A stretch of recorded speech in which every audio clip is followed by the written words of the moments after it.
Voilà, un autre volet de l'actualité concerne l'environnement. Le comité de pilotage du programme de conservation et de valorisation des écosystèmes fragilisés d'Afrique centrale tient sa troisième session depuis ce matin à Libreville. Cette session est d'une grande importance pour tous les États membres de la sous-région d'Afrique centrale. Biwa Mikala et John Boulian nous en disent davantage. La troisième session du comité de pilotage du programme Écosystème fragilisé d'Afrique centrale a tenu ses assises à Libreville, capitale gabonaise.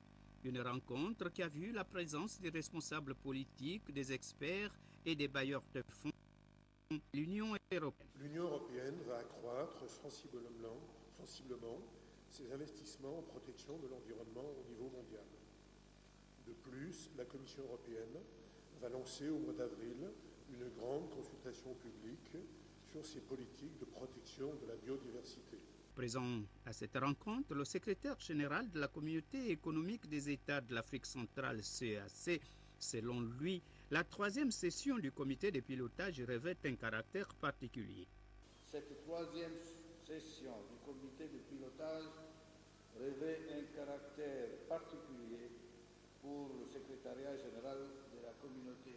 Elle se tient à un an de la fin des activités de mise en œuvre du programme.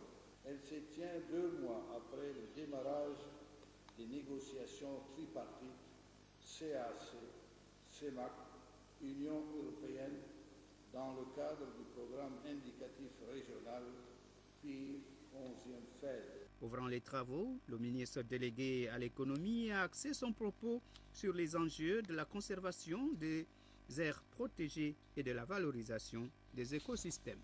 Le bassin du Congo, couvrant 4 millions de kilomètres carrés, où vivent 93 millions d'habitants, est le deuxième plus grand bassin fluvial du monde, après celui de l'Amazonie.